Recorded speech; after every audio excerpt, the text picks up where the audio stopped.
Hello everyone, Platform Disciple here, and I am here to talk about the new game mode, which is in beta, and that is to say, it is not completed yet, that Valve released. It is in the game. You can play with it right now. You go to the Play Now button, and then you select the beta maps, you check that, and you can go to the Robot game mode. So, let's talk a little about what this game mode is. Oh, first of all, I want to say, it's kind of funny that this is in beta, but it's not in beta, it's live. Because if you know, the Team Fortress 2 had a beta, but it hasn't updated since like 2013. It was like it hasn't updated for a year. The beta that is the real beta doesn't exist anymore. People don't care about it. So they're just doing this live beta thing. Anyways, the game mode, the objective is to get 300 points for your team, and you collect points through a variety of different ways. So, you'll notice around the map there are a bunch of robots on each team, and some of them are ubercharged, you'll notice, and some of them are not. And the difference is they are sorted into A, B, and C robots, which are nearer or further from the base. The A robots are the furthest, and the C robots are the closest to the spawn points. And you have to kill the A robots before you can kill the B robots, and then kill the B robots before you can kill the C robots. And the robots will respawn periodically. Killing robots will get you these cores. They're kind of glowy, team-colored things that pop out when they die, and those grant you points. And the robots grant you more points based on how large they are. The A robots are the smallest, and the C robots are the largest. So it is a sort of back and forth thing where you are defending your robots while trying to kill the enemy robots, which is pretty cool. It's a little like 2 for it in that regard, where you are, you know, defending and trying to capture the enemy intelligence. Speaking of which, there's also a larger core in each person's base in the way back. It is very large, glowing. You'll know it when you see it. I recommend finding where yours is located before you go off snooping where someone else is. Those, or the big ones, represent the entire score an enemy team has.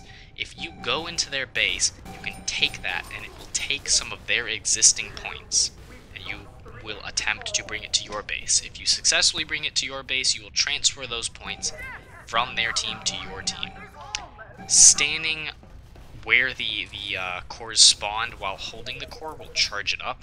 So if you steal it, it only steals a small portion, but if you stand there while you're holding it, it fills up, and you can even steal all of your enemy's points, but you're risking time. You're standing there vulnerable.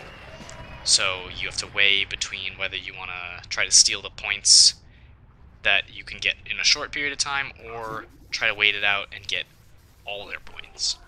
Some other interesting things about this map is there's a big black hole, not like a space black hole, just a pit, which you would expect to die in it, and I'm assuming this will be fixed by the time it goes live, but yeah, that doesn't kill you. Like, I tried to air blast someone in there, nah, does not kill you. You could jump in there, you can even build things in there as the engineer. That is probably something they will change, because that's very counterintuitive, and there's nothing that would lead you to believe that you would survive down there.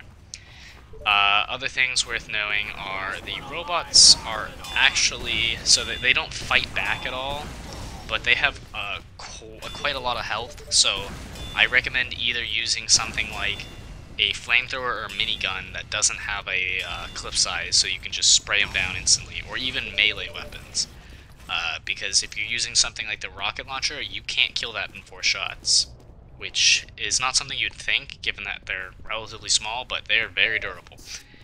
Also, the robots, they move around enough where they aren't as easy to hit as you would think. I saw a lot of engineers using the mini-sentries, which seem to be very effective because the mini-sentries are more or less aimbots, and they can take care of the robots pretty easily. Let's see, do we have anything else we want to say about this? Oh yeah, the weapons affect the robots in different ways. So the Widowmaker doesn't work on the robots. You can't get metal back. You can't light the robots on fire, Jarate them, cause them to bleed, backstab them, throw milk on them. You can't do a lot of stuff like that. Some of the weapons have compensation for that. For example, the Spy's Knife doesn't do just like the tiny bit of damage it would if you would attack a player and not backstab them. It does a large amount of damage. It does about as much as the normal melee weapons do. Likewise, weapons that would make people bleed are modified so they do more damage to the robots than they ordinarily would. No more than the average melee weapon. I believe you probably can't stun the robots. You definitely can't sap them with sappers. You'll have to test a lot of this yourself because I haven't tried it all. But yeah, so go ahead and check out this new game mode because the Moonbase is real, guys. And it was a lot of fun. Okay, so I will probably bring more gameplay of this in the future because, you know, it's not live yet, and maybe there'll be more features or better features or something like that. Maybe there'll be other space robot-y maps. I'm looking forward to it. Anyways, this has been Platform Disciple, and I will see you all next time.